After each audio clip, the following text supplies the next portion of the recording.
So you can catch us live every Wednesday, normally at around 8, strippeddownlive.com. Obviously, if you're watching this live now, you don't need to know that. But if you're watching it after the event, you might want to check it out live on a Wednesday. Tonight, we have in the studio the Fallen Stars. Woo! Let me just say, I'm normally used to Bobo being kind of over there, or there, or somewhere else. They're a fantastic live band, one of OC's best, and if you don't know what the OC is, that would be Orange County to us that are familiar. So please welcome to the studio, the Fallen Stars.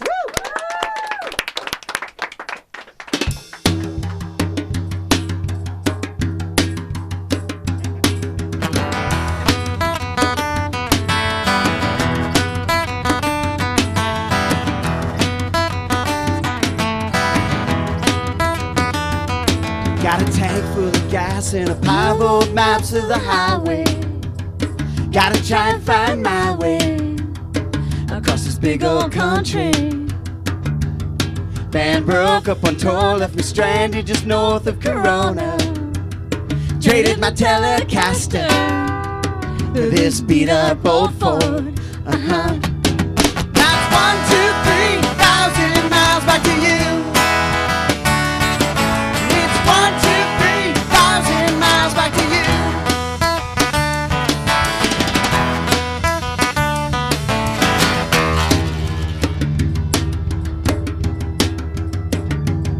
We were listening to Westerberg singing Hold My Line the day I asked you to be my wife.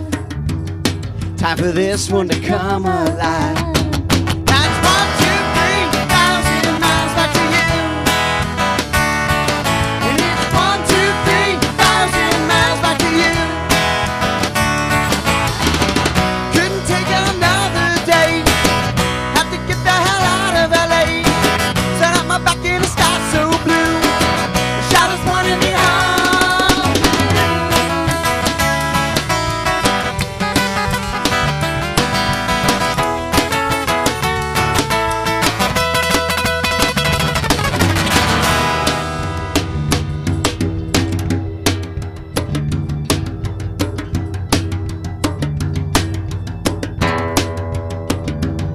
Well, we drove all night, now the sun's rising over the Rockies.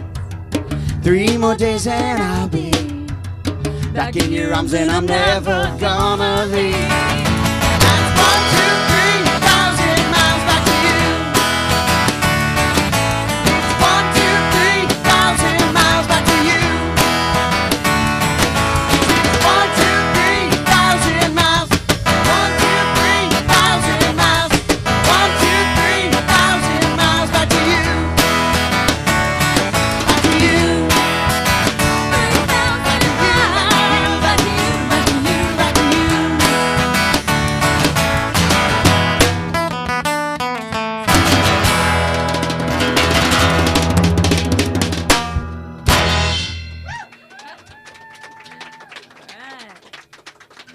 Thank you.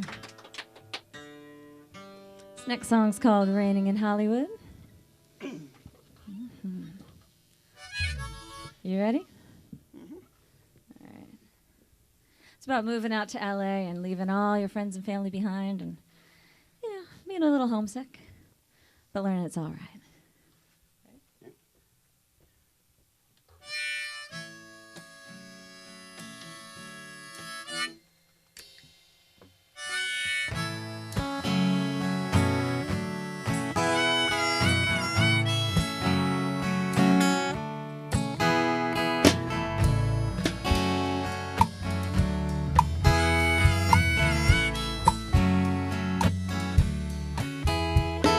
It's raining in Hollywood, feels a little like home. I'm so tired of the sun and the lights and the chrome. I can't help thinking I was meant for more than this beachwood apartment nowhere near the shore. But it's alright, mama, yeah, it's alright, I'll be okay. Hey, it's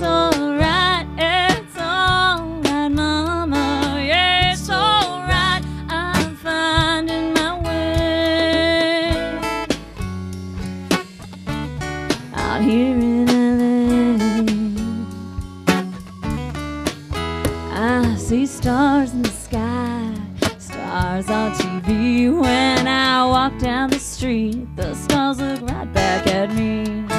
On a back alley wall, the best advice I've been given: you gotta love what it is and not hate what it isn't. But it's alright, mama, yeah, it's alright, I'll be okay. It's alright, mama, yeah, it's alright, I'm finding my way. Out here in LA,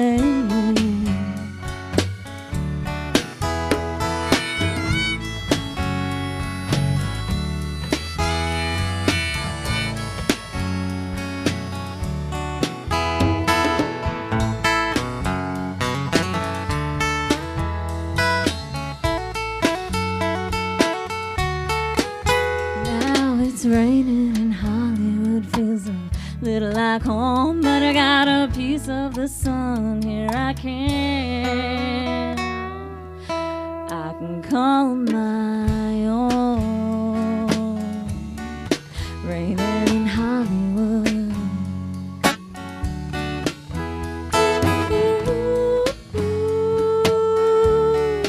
raining in Hollywood.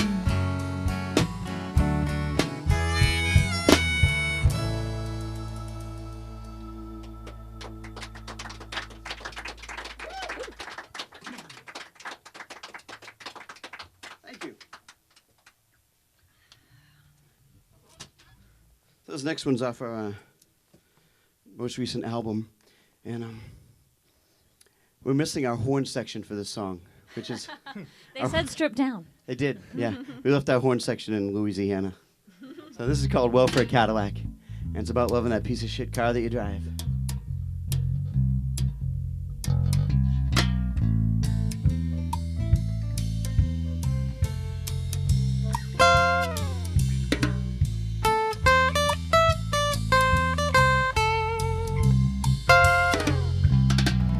That's me on the side of the road.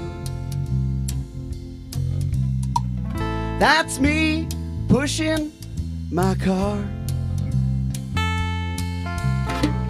Well, I know just where I'm at. There's no chance that this is just a flight. I'm as serious as a heart attack. Well, I love my welfare Cadillac. Whoa, oh, oh, whoa, whoa.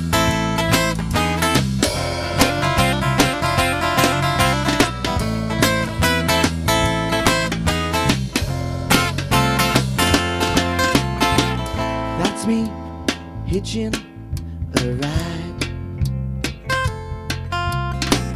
That's me by the overpass. I knew that this day would come. Now I'm out on the road with my guitar in my thumb.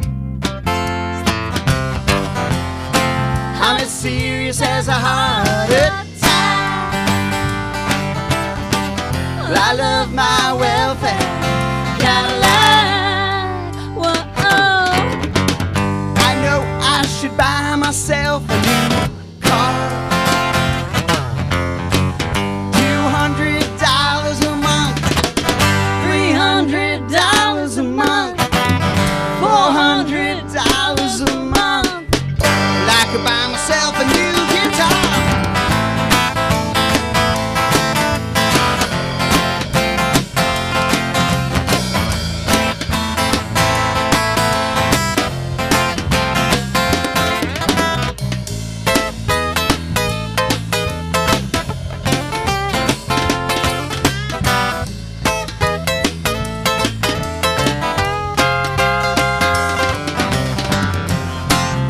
Serious as a heart attack. But I love my welfare Cadillac.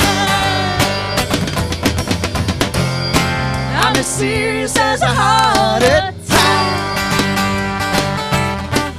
Well, I love my welfare. Gotta lie. Oh, oh, oh, oh, oh, oh. Hey, Kurt, give me a lift sometime. Oh, oh, oh.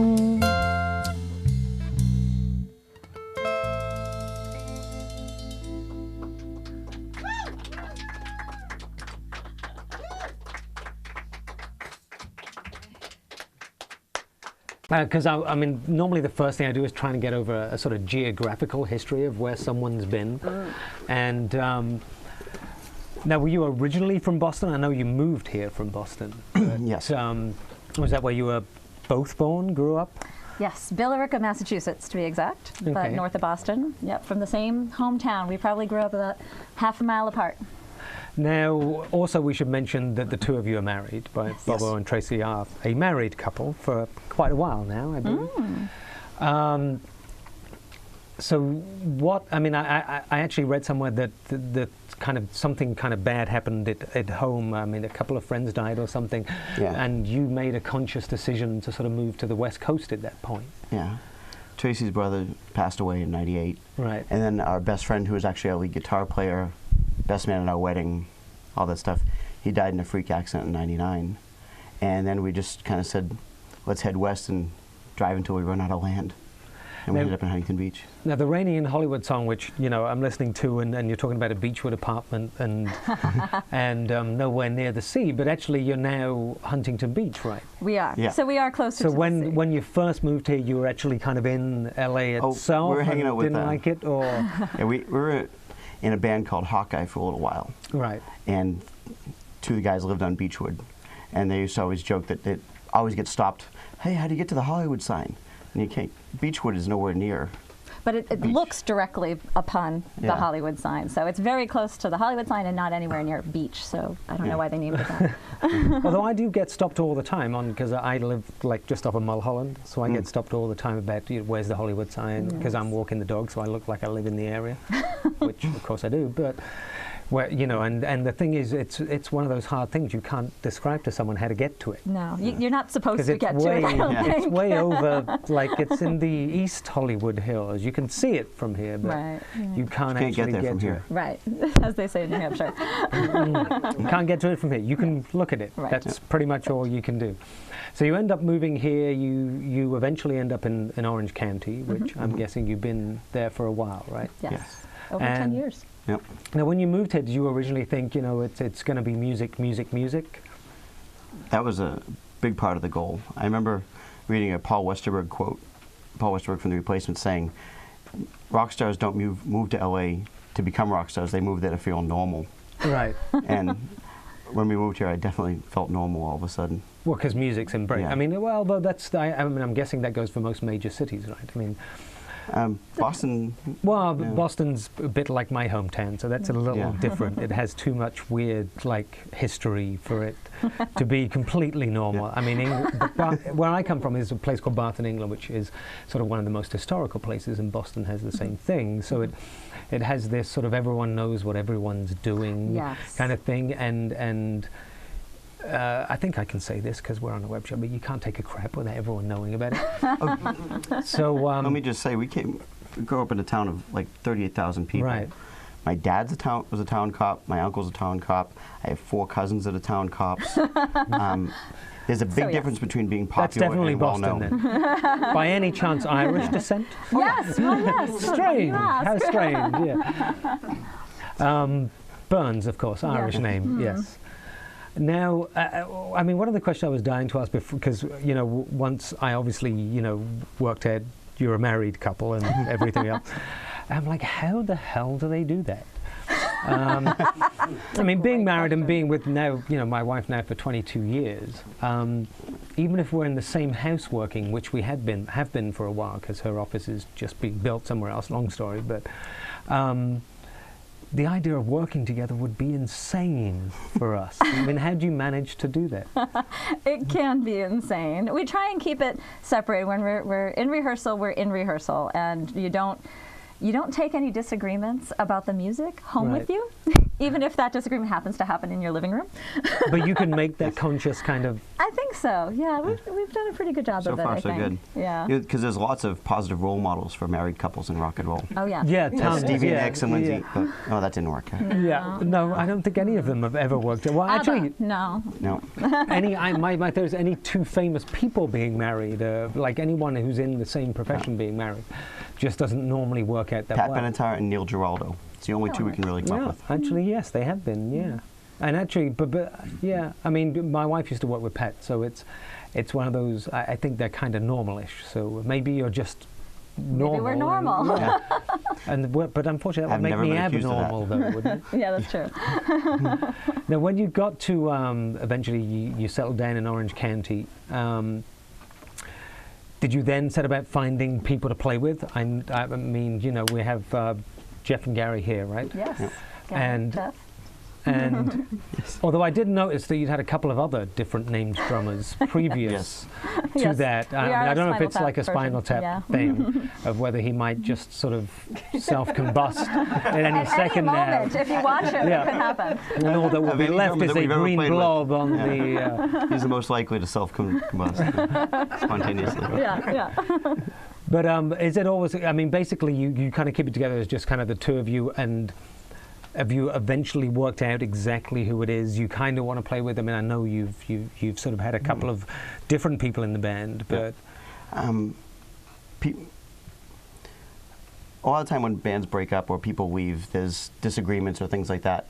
We have been pretty fortunate that most of the time when people leave our band, it's because they're moving away. Right. It's not because they want, like, oh, goddamn Bob or whatever. Yeah. But it's like, I'm just moving to yeah, Texas. I'm moving back to Right. Atlanta, or I'm moving Apparently, to they Louisiana. just have to leave the state to get away from us. Yeah. They Right. can come up with no other reason to leave the band. Right, they just want to get out because they don't agree with you, so it's like I'm actually moving Yeah. to Yeah, Georgia now. the whole state is just too close. So. Yeah. No, we've been really lucky, though. Yeah. We've had a string of very good people playing with us, and they've just moved out to bigger and better things, or just Right. different things. And we're really lucky to have Jeff and Gary with us, so we're quite happy with them right now.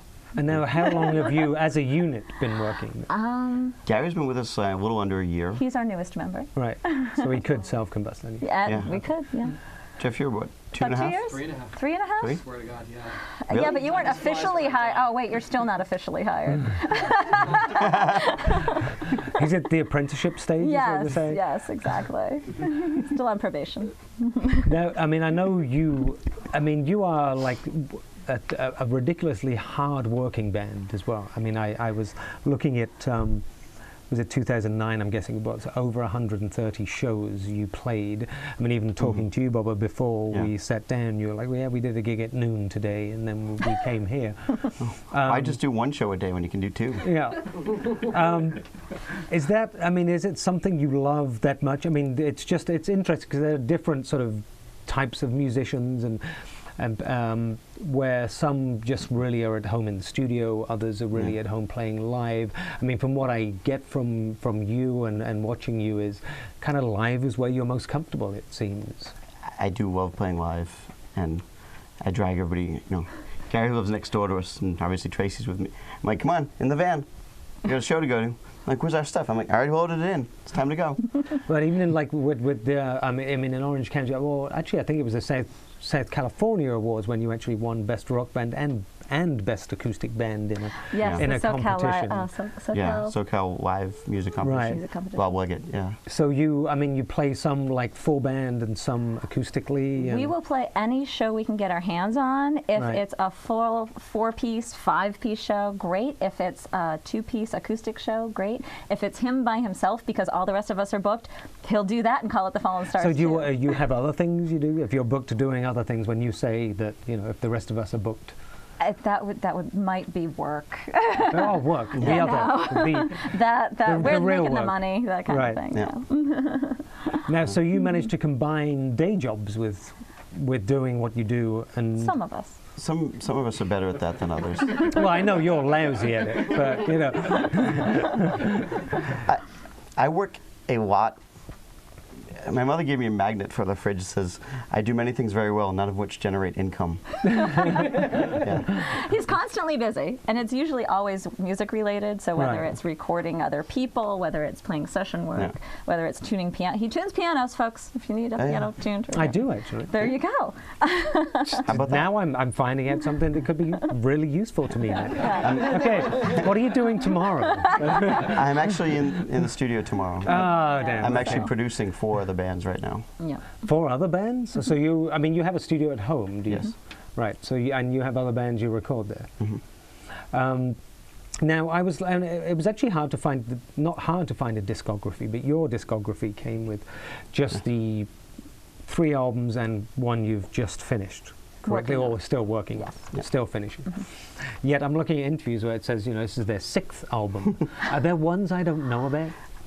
Yeah, we did 2 albums in Massachusetts under the name Bobo, just because I was in a band called the Gypsy Mechanics for about 9 years in Massachusetts, and then when that band kind of fell apart, I had all these songs that I didn't know what to do with, so I just started recording them. Became an album. Tracy started playing bass, became a band, and then we didn't come up with the name Fallen Stars for the year. Probably not until we moved to California. Yeah. And the name is from a lyric of one of your songs, Yes. I believe. Yeah. Just a fallen star that never shone.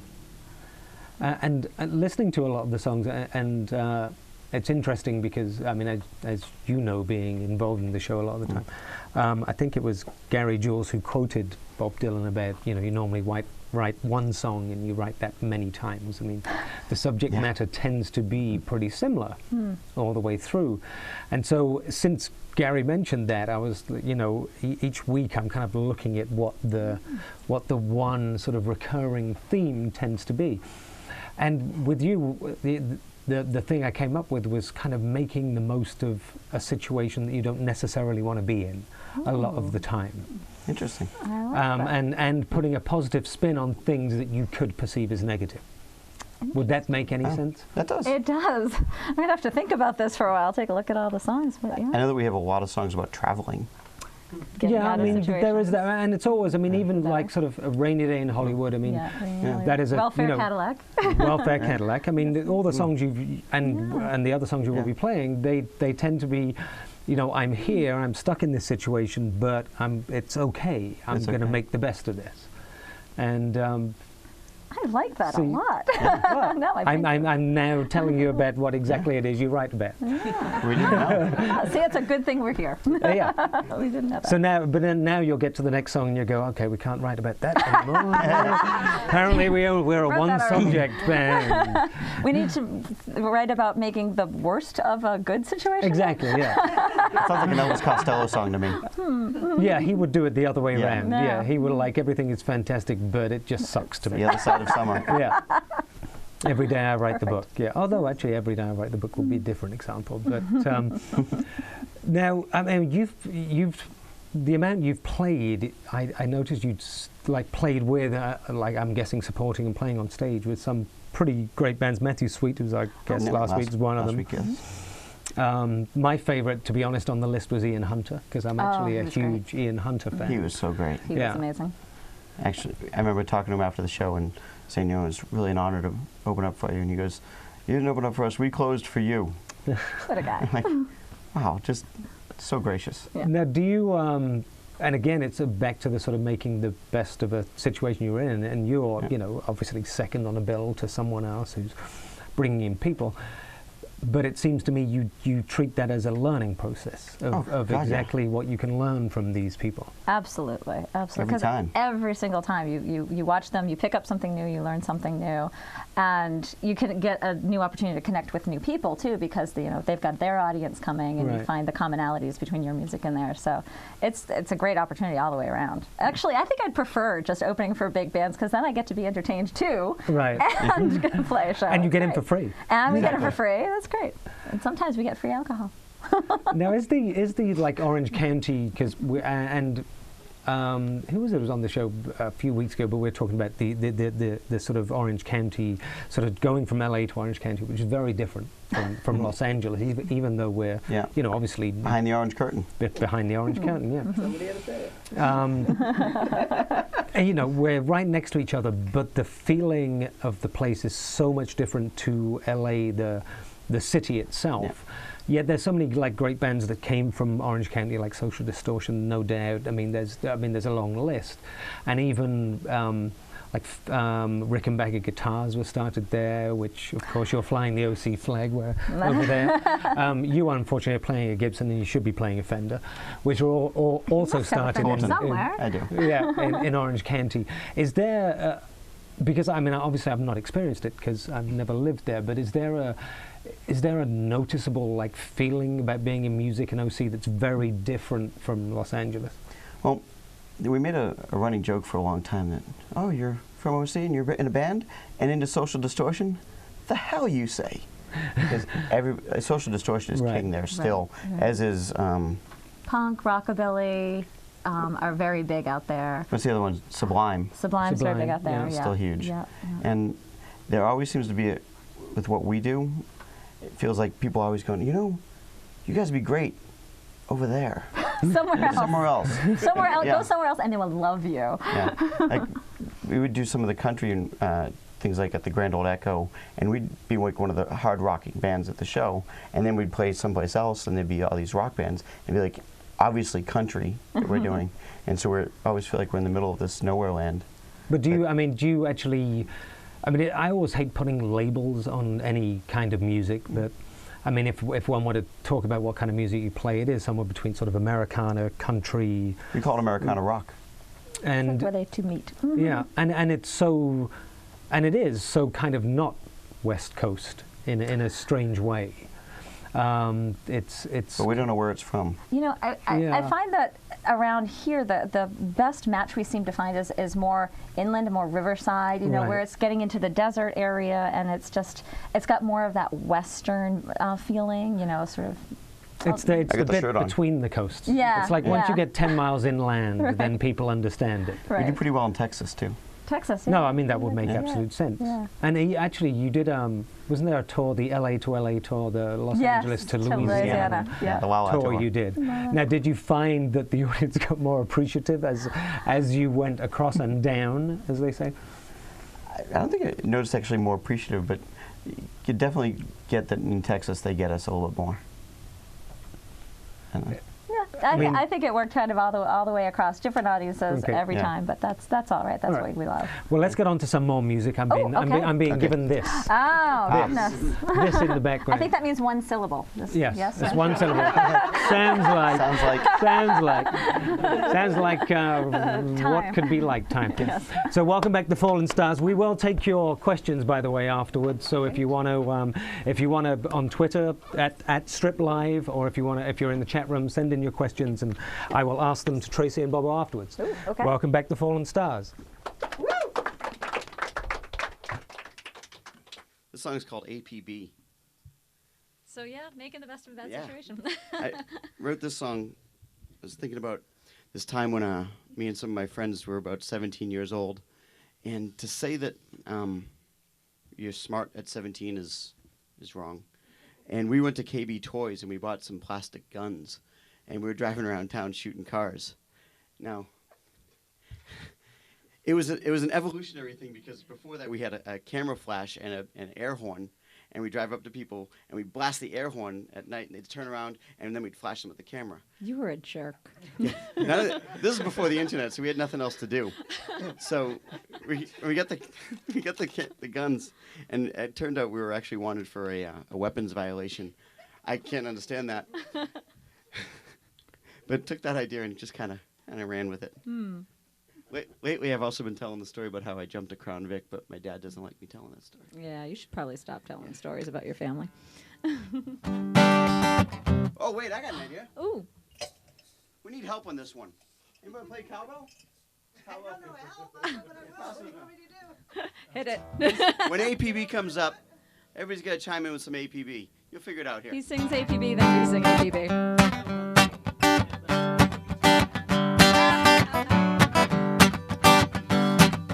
Johnny came over late last night, said I gotta get out of sight. I said, why? What's there to see? John said, man, there's an APB. There's an APB. APB. There's an APB. APB. The guy Johnny, there's an APB. That's a Curt. Demoted from cowbell. So I grabbed the case and headed down the stairs to the basement room. You'll be safe down there. Just lay low when I look around, 'cause John, you're better off underground. So I went down to Grand Sloan and Pond, 'cause I figured he'd know what's going on. Said I saw the blues down by the lake. What did Johnny go and do with that 38? There's an APB. APB. There's an APB. APB. Look out, Johnny, there's an APB.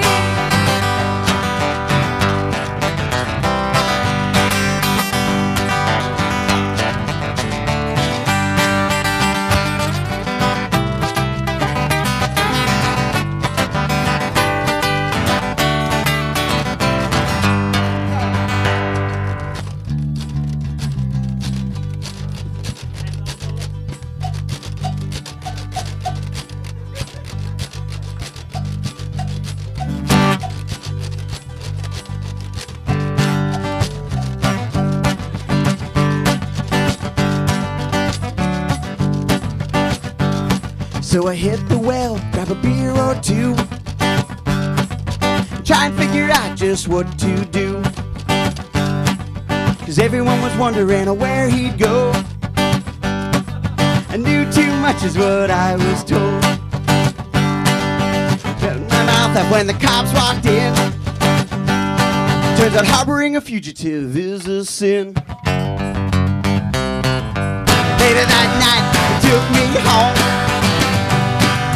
Johnny didn't know that I wasn't alone. There's an APB. APB. There's an APB. APB. Look out, Johnny, there's an APB. Get out of town, man.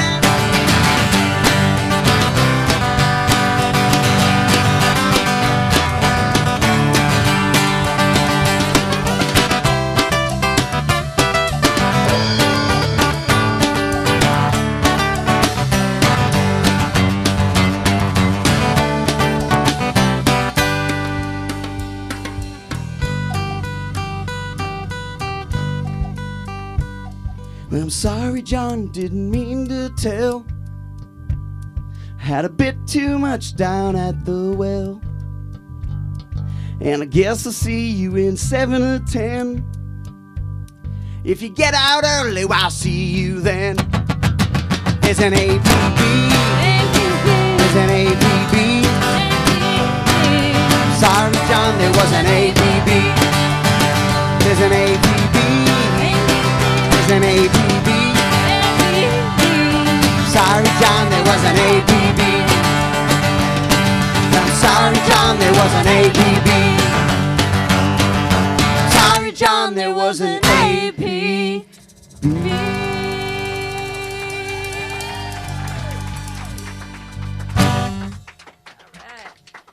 Some great cowbell playing over there. Nicely done. I swear I saw a sign that said more cowbell somewhere. Where'd that water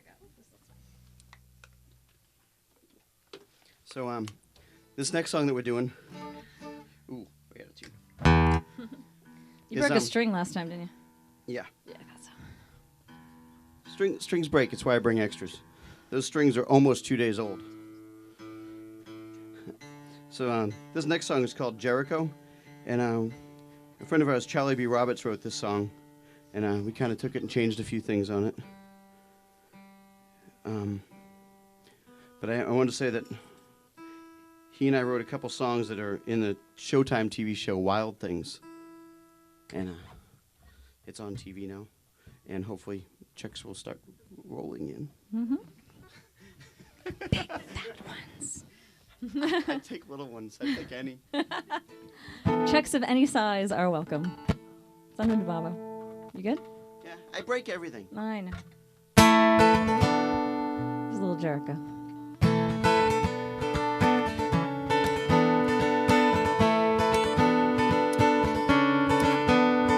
She was walking on water, kicking up some dust, with a band of the red Jericho bust. She had a plan, acted deliberately. That's how she knew she'd bring Jericho to its knees.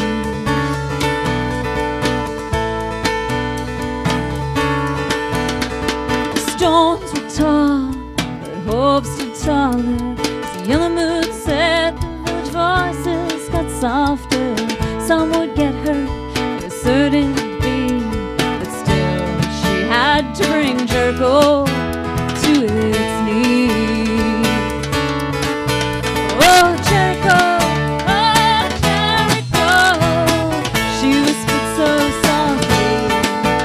Oh, Jericho, when will you release me?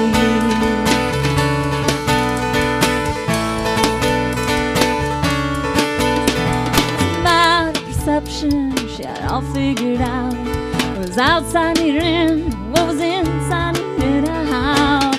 Painted by numbers, coloring 1, 2, 3, and the picture she drew had Jericho on its knees.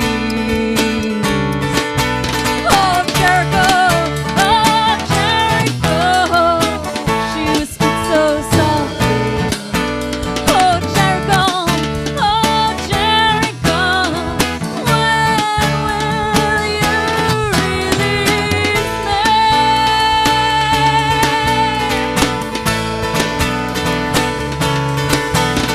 She knew it was a vision, she knew she had a gift. She never really saw all the edges through the lens. Just had to go perfect, set things right. She might be free by tomorrow night.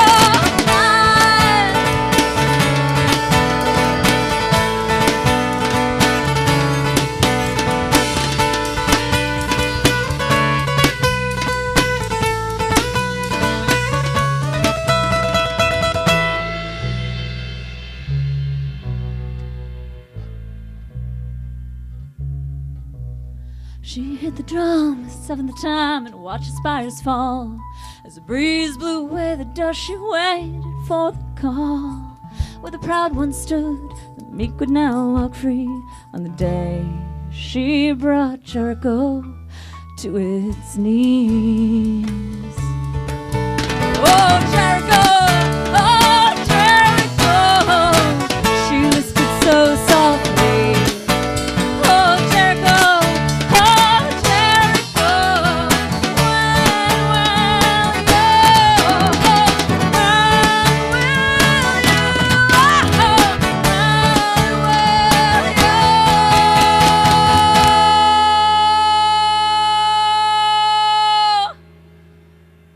release me.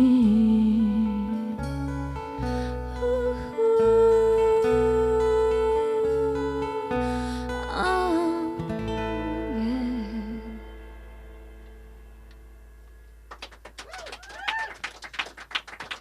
Thank you.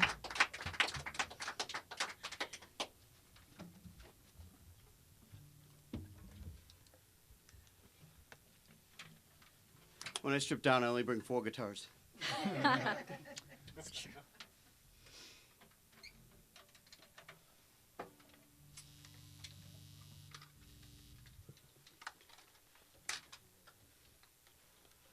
You should have seen the conversation too, trying to figure out which ones. It's tough. So many choices. I was on this plane with these guys, and they were talking about how no matter where you grow up, there's always that town next door that you make fun of because they're not as cool as you. And this guy next to me goes, yeah, you know, there's this town next door to me called Millsboro, and they think it's funny to put a chicken in your mailbox. Obviously, this guy had a chicken put in his mailbox, and he didn't find it all that funny. And so when I was looking up some research and just kind of, I'm like, I'm going to look up that town. I look up Millsboro, Delaware. And I'm just reading about the town. It had a kind of a cool history about how it was a farming community. And then this one woman, Alicia, I think Johnson, decided to dam the river and turn it all into grist mills. So you had all these people that grew up working farms and whatnot. And then all of a sudden they had to punch a clock and work in the mills. And I was just thinking about how rough that would have been for somebody at the turn of the century, considering how rough it is for me still now. So, thank you. Oh, My job. So, this is Millsboro.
Where we set to work in this grist mill with our hands on the banks of Indian River just south of Maryland.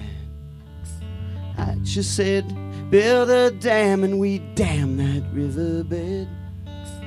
Water washed away the farm. I worked till my hands bled. In Millsboro, in Millsboro, in Millsboro, Millsboro.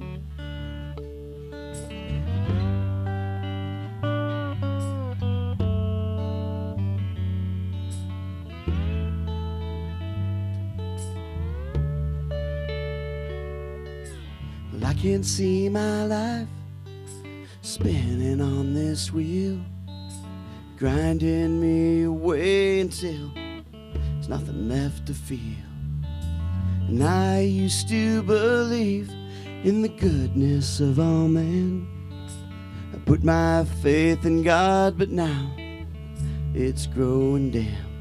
In Millsboro, in Millsboro, in Millsboro, Millsboro.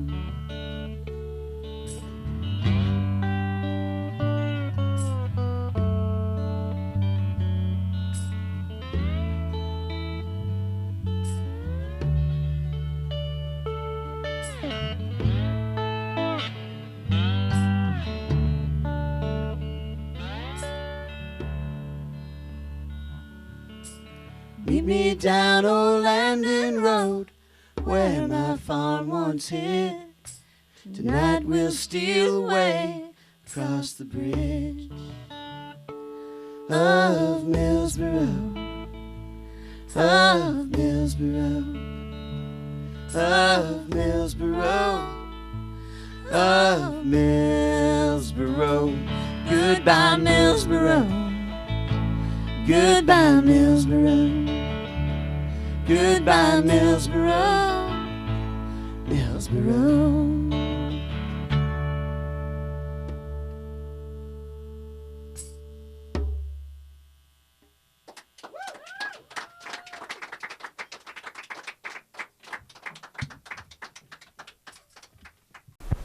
I gotta say, actually, that the last song, Millsboro, was like the songs you sent me was my favorite one. But and I actually was doing the same research, by the way, about the town, and so I'm looking at going, okay, what's this about? And it was interesting because it was the town in Delaware, which was the only one I found, and it had all that history you were talking about, and a piece of useless information that it's one of 2 places in America in a state that has the record high and low temperatures. Wow, Wow, that is trivia. I would not That's want to trivia live for there. you. There's only 2 places in like have their state's highest and lowest temperature. I think the other one's in like South Dakota or somewhere, but they went to like -20 and 110 or something. But anyway, now you did the recording of that. Was done with this guy Rami Jaffe. Yes. I'm pronouncing his name right, which thank God I am. Who worked with the Wallflowers, keyboards and the Wallflowers, and the Foo Fighters. And the Foo Fighters. So how did you end up kind of working with him? I mean, I know you were recording in his studio, I guess. I actually got called in to do a guitar session that was going on at his house because the guitar player that they had performance anxiety. And he was self-medicating with pot, and that was making it worse. And so I got called in, and I went in and just put down some guitar stuff on this thing. He and I became friends, and just went from there.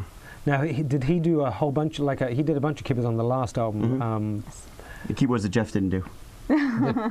Was Jeff there then? Yes. Yes, He was. yes, he was. Subtly replaced in the process. Okay.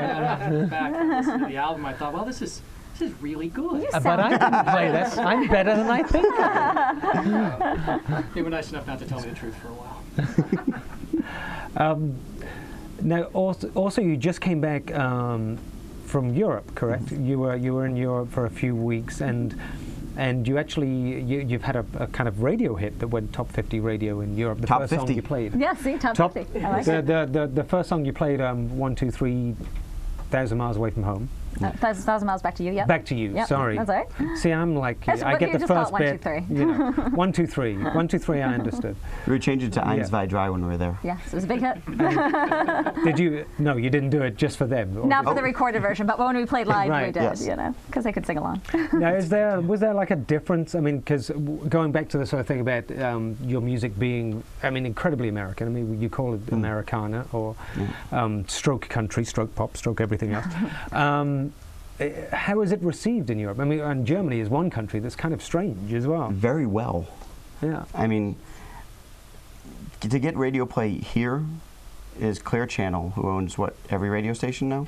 Well, apart from Sirius Pretty XM, much. yes. Okay. They're buying you guys out soon, right? I heard that. This is our aim. Yeah. But you know, listen to the morning we woke up in Germany. They had the radio on, and we're up for about 15 minutes, and we heard ourselves on the radio. That's an amazing feeling. What was it like for you the first time you heard yourself on the radio?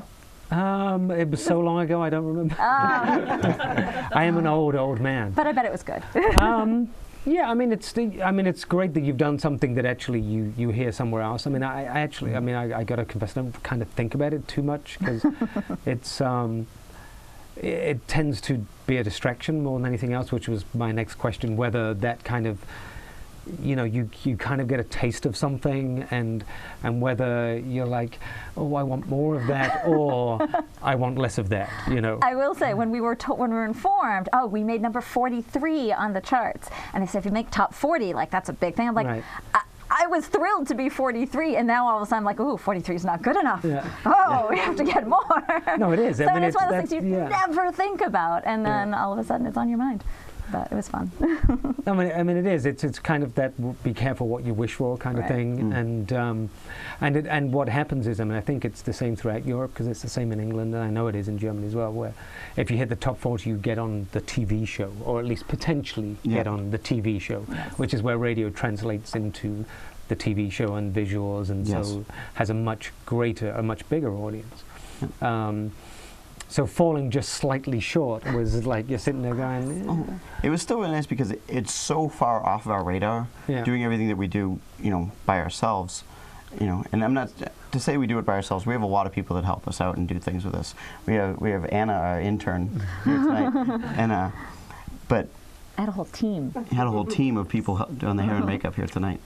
Good job. But so far off the radar of even trying to go for a top 40 hit to be that close, and all of a sudden you're like, oh man, I've never been so psyched about the number 43. But were you sitting there going, maybe we should stay in Germany a bit longer, maybe we can... Well, they already want us back, so we're going back. Okay, so next you're going year. back. Next year we're aiming for 42. and then just slowly work your way up. Yes, in a few years. Although, I mean, everyone starts somewhere, because it's never normally sort of instantaneous. I mean, even for us, we had the same thing. In England, you had to be in the top 40. We had 2 songs that didn't, but got to like 73 and then 50, and then the 3rd one kind of finally broke through that barrier. So it doesn't normally start immediately for everyone. I mean, it's sort of a gradual process. We can be 10-year overnight successes. Yeah, that's how most of them are. I think they just don't tell us about it. But do you enjoy? I mean, do you enjoy the process of doing? I mean, I know you do everything kind of on your own, and we're now in an era where record companies are slowly becoming defunct, thankfully. Which in the end, I believe, helps people like you being independent. Do you find it a struggle at times, or do you embrace the fact you get to control everything yourself? Yes and yes. Yeah. You find it a struggle all the time, and you embrace it. Yes. See, you're making a good thing of a bad situation again. Oh, I could stand to work on a 37-hour day. It would work out better for me, because I keep going. And like last night, I went to bed around 4. Because doing things and having to update Twitter. I mean, when you said that thing, Twitter, Facebook, the website, and just doing all that stuff. But at the same time, part of our connection to our fans is my personal touch onto it. So if I had somebody else doing it, the personal thing would be gone. Yeah. So it'd be great to have somebody else doing it if that other person was also me. You just need to clone you. Yes. So basically, you enjoy doing it at the end of it. The end of it, yes. Now you're in the process of doing a new record. Now you're in the middle of it. When do you think that will be out? Probably January. Right. Yeah. We're originally shooting for the holiday season, to get in Walmart. Because you want those checks. Yes. And did you, after you did get the check, and you were saying about you'd written for this TV series, Showtime. Yes. Showtime. Did you take the sign down off the fridge after that your mother? We haven't gotten the check yet. Oh, you haven't gotten the check. I mean, we did get a great thing with Mike last year, as what our Songwriting in Hollywood was using a Trojan condom ad. Oh, right. Yes. Yes. Because we all want to be in a condom ad. And didn't you, which is $500. Another one thing we kind of have in common, which is the Kevin Pollak show. Oh, yes. Oh, yeah. Which you've done the theme song for that. We had the theme song for the Kevin Pollak show on the internet until Curt took over. So I wrote a crazy, stupid thing about Kevin. And actually, it's not the theme song, is it? It is again now. Oh, it is? Oh, they keep... It's a great song, so See, this is the thing. You give Kevin something for free, he'll abuse it, you see. We gave it to him for free, too. Yeah. Yours just must be better. I think it was. No, I think it just takes the piss out of him a bit more, probably. I mean, it was a comedic attempt at a theme song for a show. Yeah. But I mean, he's actually an interesting guy, and I actually enjoyed being on his show, which actually is how all this kind of started. It's how I met Mike over there, who's hiding. Hey, Mike. Hi, Mike. I got a hand. Okay, we're going to get some questions from the chat room and Twitter, one or the other. They come from somewhere. Lucy99 in the chat room asks, was it actually a Cadillac that inspired Welfare Cadillac? No, it was a 1983 Subaru. No. Ford Escort. Ford Escort. Sky blue. Sky blue. Sky blue. And the story that goes behind that is 93 southbound, just outside of Boston. I was driving to work one day, and it was the kind of car that when you drove it, you knew it was going to leave you stranded somewhere. How much did we pay for that car? We paid $10. $10 for that car. Yes. So it's not. Okay. Well, there is a certain saying that you get what you pay for. Give props to Stan's Garage in Billerica, Massachusetts. Kept all my cars running. Yes. And sometimes you'd be driving this car and you'd be trying to slow down and be like, okay, I'm not slowing down here. What the hell? And so you'd have to throw the car in neutral, start braking with your left foot, and kick the gas pedal with your right to unlatch it because it would get stuck. And so that was slightly terrifying. And this passed a test to be a roadworthy car. No. No. Okay.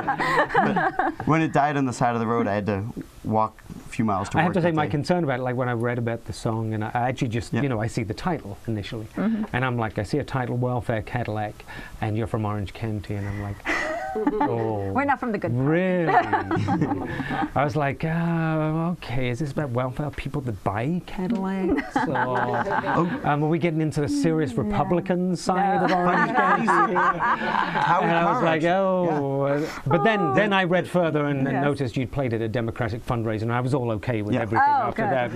But funny you say that, because Howie Carr, who's a radio personality in Boston, right wing, he's like the Boston version of Rush Limbaugh. Right. He started using it when the governor bought a Cadillac, and He was actually playing our song on the, on the radio show. You like take it out of context. You're like so why excited don't about you? your song being played on the radio, and you got. I had to write an email. I'm like, please stop using our song on your show. No, there are some publicists you don't want. Yeah, you know. Exactly. But I mean, I guess with political campaigns, that actually does come up a lot, doesn't it? Where they use songs where people just don't want to be associated with the. It seems to happen more to Republicans, doesn't it? Like it does, well, because I think, I mean, it's an obvious one, because I think the majority of musicians aren't Republicans. I mean, I think that's probably true to some extent, unless you take country music, in which case they. I mean, like pure Southern country. Then there's some Republicans, but also it's you don't want to appear to be necessarily, you know, embracing any candidate particularly. We've learned to not really discuss politics from stage a lot. You know, if we're playing, especially playing in Orange County. we played the Orange County Democrats election night party for Barack Obama, and that was pretty good. That was okay. But another time we played the Coach House, and I made a Dick Cheney joke. And it was like tumbleweed, tumbleweed, tumbleweed. And it was, I'm like, you guys but are it's still kind of shocking. defending him? I mean, I was actually having the discussion today with someone about why can't you discuss things like this? I mean, does it really have to be us and them? I mean, we're all kind of, you know, we may have differing political views, but why can't you discuss it with someone and have a, you know, a sensible discussion? Unfortunately, everything has become so polarized now, where it's far left or far right, and that's all you belong to, apparently. There is no in the middle anymore. It's more like belonging to a tribe than just voting for a person, but you know. Sad. Hopefully that'll change. Let's take Lady Diode in the chat room. You really in the chat room? Asks, did your tragic beginnings inspire you to go for your upbeat sound?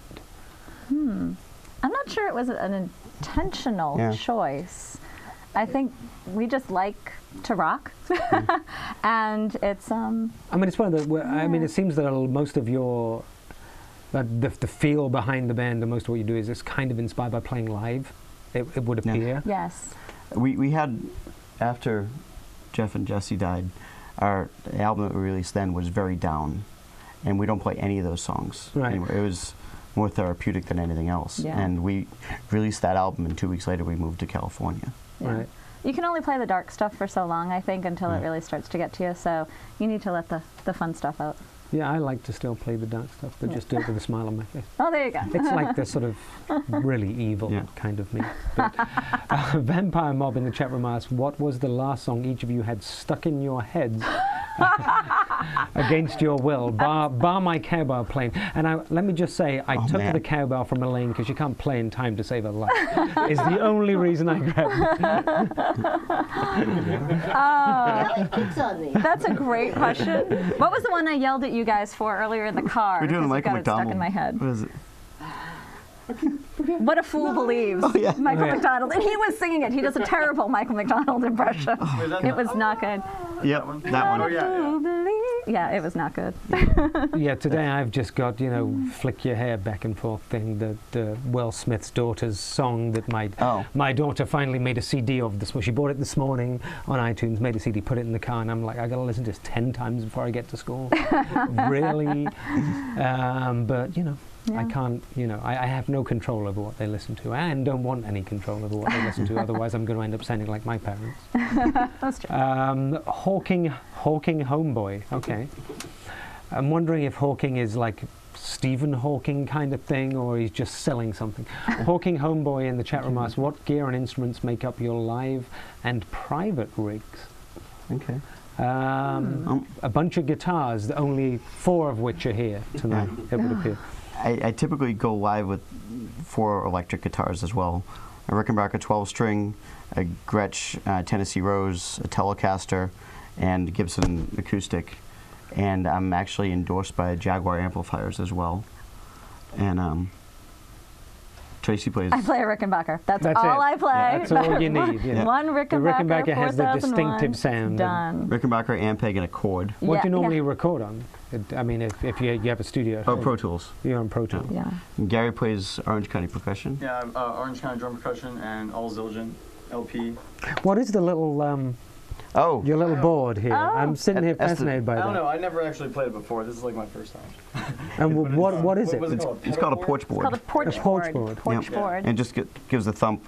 Just gives a little thump. Like you're tapping your foot on your Right. porch. Yeah. Yeah. I was actually Yeah. doing when we practiced like twice I think before we did this with this for me, and I was doing double bass with my flip flops.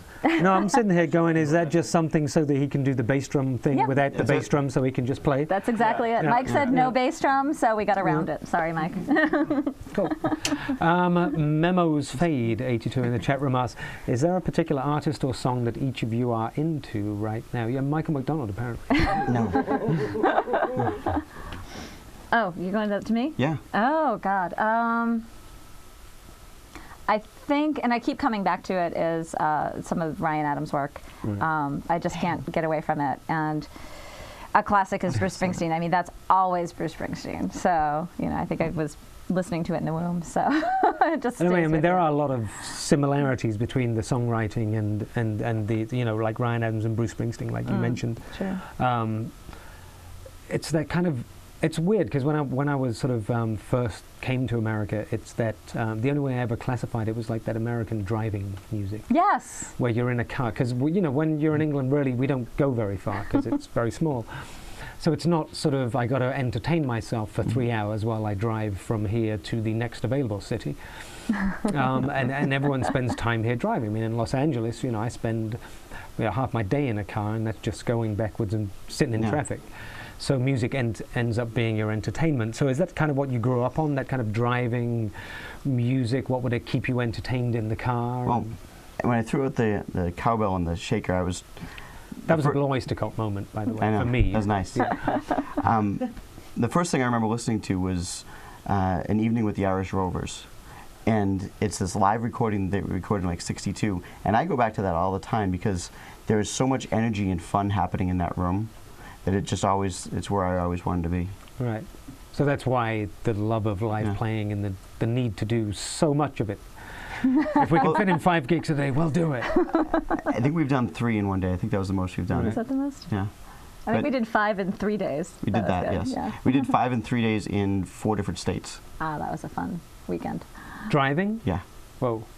Yeah. So, I mean, not only you playing, you actually got to get from A to B as well. We were late for one of them because I forgot about the time difference. That was the LA to Louisiana. Louisiana Yeah. to LA to LA. Apparently, Louisiana's not in the same time zone as we are here. No, Learned that. and I think I know that. You know that now. Mighty Annie in the chat room asks, is there a genre of music you think goes underappreciated by most people? I'm going to say, because I'm from the Northeast and folk was very big, Right. I think, in the New England area back in like the 60s and 70s. And they seem to have died out quite a bit. And I would love to see folk come back. I mean, I think you still see the roots of it in Americana. You see the roots of it in singer-songwriter work. Yeah. But you don't see it appreciated as its own genre anymore. You don't hear, oh, here's the latest folk artist, all Yeah, I mean, I think there's a connotation that comes with the word folk, Yeah. unfortunately, because all it really is surely just singer-songwriters. I mean, that's what they are. It's just somehow I think the genre, the term, has fallen out of favor a lot. We should get on to more music, Oh, because okay. we're now, Okay. as we always do, go way over time, because we're allowed to. So let's get another song in. Okay. We're going to do Cadillac Medley, I believe. No, Is that we're doing All I Want. Oh, no, you're not. Yes. Oh, All I want. All I Want is first. I believe We're doing Cadillac All I Want? Medley is Goodbye. Yes. Yeah. at the end. Yes, we don't want to do that yet, because that means we're done. Which year? I quit. Okay. Corey's now left. He feels so Corey has left bad. the Come building. back, Corey, come back. Okay, All I Want, and then I'm going to come back, say my goodbyes, and you'll play us out with All one right. more, which will be Cadillac the Medley. aforementioned. Yes. Welcome back, The Fallen Stars, please.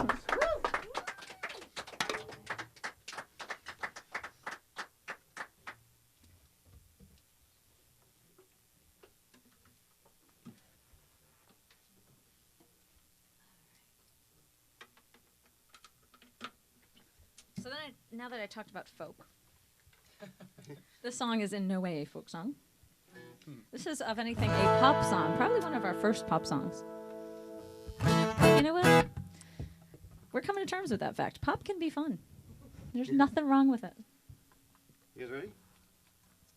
Yes. Ready?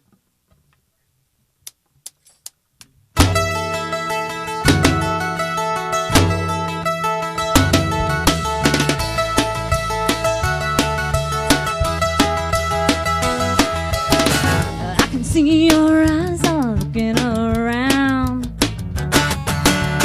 It's all I can do to keep my feet on the ground. Then I hear you telling friends you can down on me, down on me. All I want is your love too. All I want is your love too. All I want is your love to stay.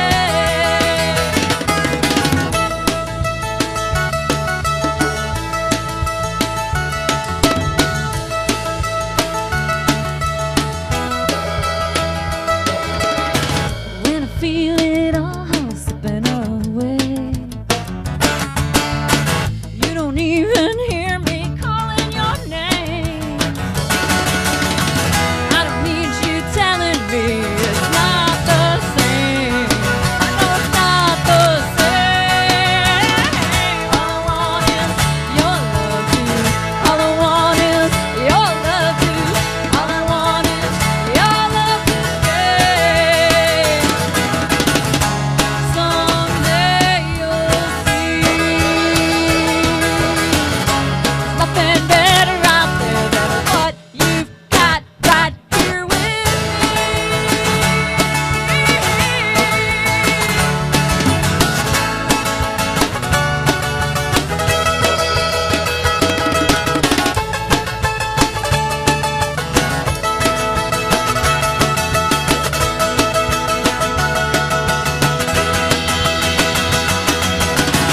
All I want is your love too. All I want is your love too. All I want is your love to stay. All I want is your love too. All I want is love too. All I want is your love to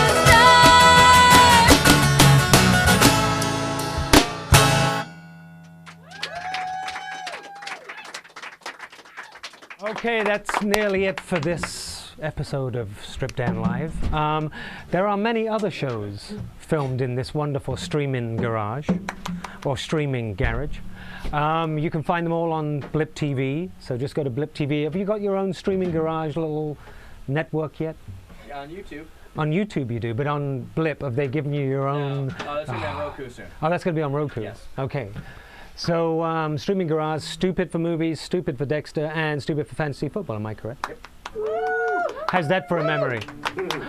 And of course, Stripped Down Live. My thanks to the Fallen Stars for this evening. Tracy, Bobo, Gary, Jeff. And next week we have one of my personal favorites, Nightmare and the Cat, in the studio. So tune in next Wednesday. And that's it for this episode. Thanks to the Fallen Stars, who will now play you out with, finally, Cadillac Mentally, I believe. A little Bruce Springsteen, a little Clash. We just smash them together.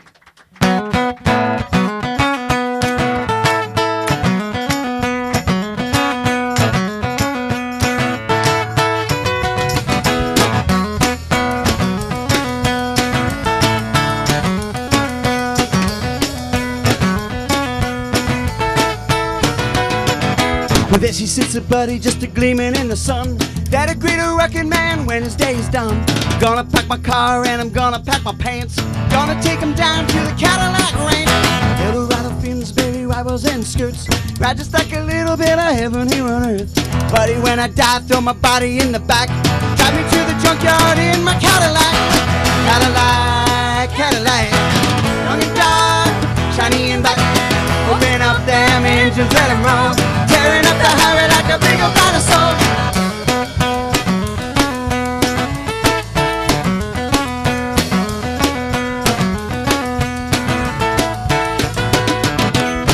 James Dean in that Mercury 49. Junior Johnson running through the woods of Carolina. Even Tracy Burns in that black Trans Am. We're all gonna meet down at the Cadillac Ramp. Cadillac, Cadillac, long and tall, shiny and black. Open up them engines and them roll, tearing up the highway like a big old dinosaur.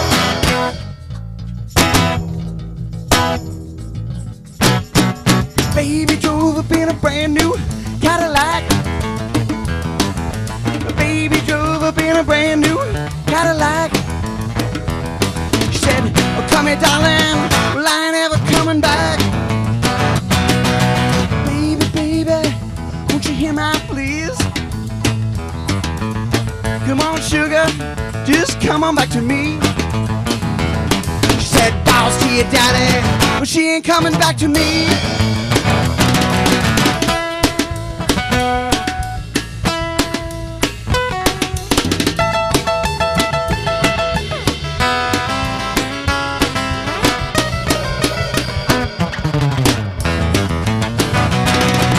Baby drove up in a brand new Cadillac.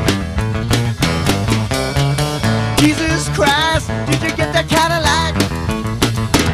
She said, bows to your daddy, oh, I ain't ever coming back. She ain't never coming back. Coming back. She ain't never coming back.